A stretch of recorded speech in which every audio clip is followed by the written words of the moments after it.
There are two methods and two ways of learning this philosophy, studying this philosophy, and practicing this science. I am using both words, philosophy and science, which I will explain to you. One is monastic way, not merely by studying books, learning from the professors, but learning to understand the philosophy in a practical manner. Suppose you like to sit in meditation. How should you sit in meditation? Why should you keep your head, neck and trunk in a straight line if your teacher tells you? Why should you do that? There is another comfortable posture, and that is to lie down in Shavasana. That is very comfortable. Everyone wants to do that. Yoga science tells you all that. But some 5,000 years when there were no printing presses, no means to communicate, to impart the teachings during those times, the students used to remember the Shrutis, those unspoken great words of wisdom which seers found out in their deep meditation.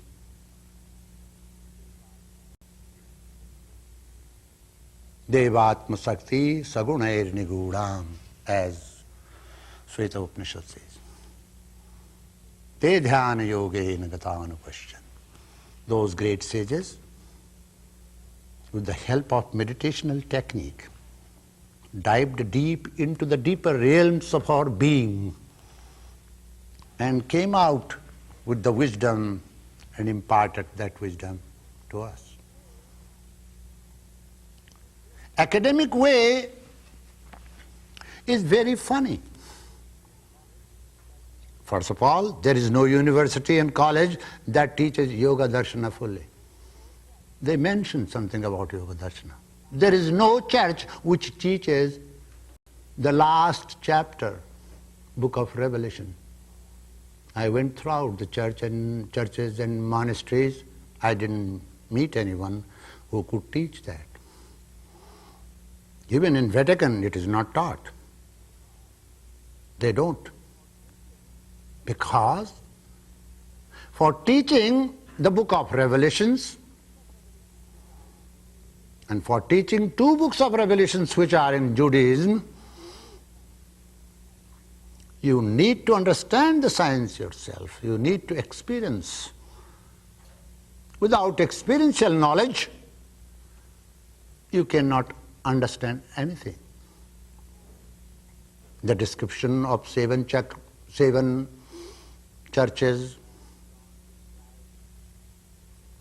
where the John describes his experiences, who was not actually from any conventional church, who was not direct disciple of Christ, then a question came. Those who were apostles and direct disciples of Christ, they did not receive those revelations. Why this John alone received? Who was he? It gives hope to those who are not in the tradition. Even if you are not in the tradition and if you do not have a teacher, even by your effort, sincere effort, a time might come when wisdom dawns, exactly like Saul became St. Paul on the way to Damascus. It is by the grace of God. But that grace comes when you have learnt that something which is called ascending force, how to use all your human efforts. And when you are tired, when you don't find the way, when you say, now I cannot do anything. My little body with all my vigor, power, my limited mind I have used, my breath I have used, all my resources I have used. Now, I don't go anywhere, I find a plateau. There dawns that wisdom which helps you, leads you to the other shore of life. So when you talk of grace, you know, when there is a law of equality, where is the place of grace then? It means, the place of grace means when you have done your efforts with mind, action and speech, and even then if you are not successful and you cry like Kanav Rishi of Vedas. That's why he's called Kanav, means he used to cry. He cried, bitterly cried, that I have made all the efforts. And after making all the efforts, I have not attained anything, my Lord. Suddenly, the field of mind expanded, and you go beyond the unconscious to the domain of peace and happiness within you.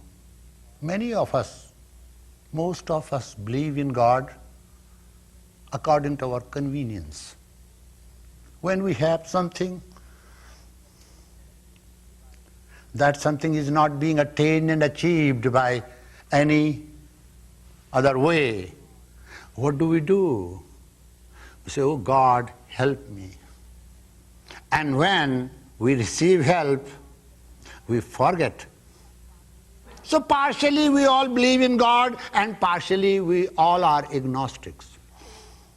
You know the word agnostic came from a particular person, a family name was called Ignomen. He did not believe in God, but he never disbelieved in God. He left it as a question. As we all have question, life is a question in front of us. But then how are we using this little mind, which is like a foot rule, to measure this vast universe and its mysteries and its creator, if there is any? So when we try to think and see the limitations of our mind, then we suddenly remember aphorism, which is called a sutra. Yogas chitta vritti nirodha. That aphorism and sutra, a compactus, abstruse and complete.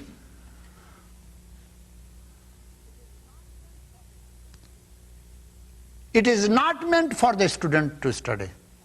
Yoga sutras are not meant for the students to study, because they will drive you crazy. They are meant for the teachers. They are like curriculums. Those teachers who are competent. Competent teachers means those who have studied through tradition from their competent teachers and at the same time practiced and verified the truths therein. They alone have right to teach. These days, people like me, we teach Yoga Sutras, we teach these sutras, but in ancient times, these sutras were not taught.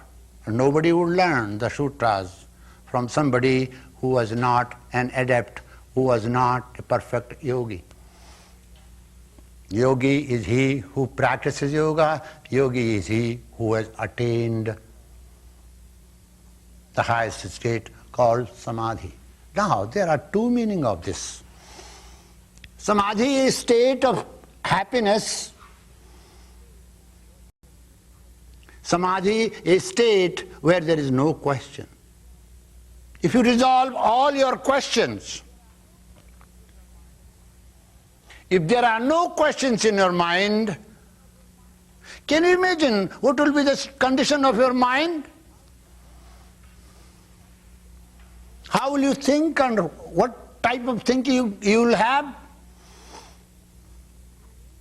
In a state of samadhi, you lead your mind to that state by training it. I differ with the word Chitta Vritti Nirodha, the second sutra. The way it has been explained into English language, because there is no equivalent word in any other language but in Sanskrit, which I will explain to you. Historians are trying to find and search about Patanjali's life, and have seen Western and modern historians written such thick books. Finally, you don't understand anything. They could not find out. They wrote such a big book and in the end say we could not find out. You see, and that is taught in the universities and colleges. Once I became a visiting professor to a university called Sagar University, where Yoga Darshana and Yoga Sutras are taught. No student having master's degree did not know what Chitta Vritti means. Because academic way, what is academic way of explaining to Swami Rama, who has never tasted any sugar, who comes from wild, you see, Himalayas, who doesn't know anything, who from a very primitive cave, and how academic way can tell me what how sweet tastes? Tell me, any of you? Monastic way is, here is the sweet, eat it, experience it. And that is the taste of the sweet. Few commentaries, Vyasa, Bhoja and other commentaries, are taught in the university without any explanation. This is a very important text, classical text. Buddhist schools, all three schools, Mahayana, Hinayana, Navayana, they borrowed something from this text. Jainism borrowed something from this text. Upanishads is full of, you see, yoga teachings. There is no such religion in the world that does not have something about yoga. Yet it is not a religion. Nowhere Patanjali says that you should become Buddhist, you should become Hindu, and you should become Sufi, and you should become heathen.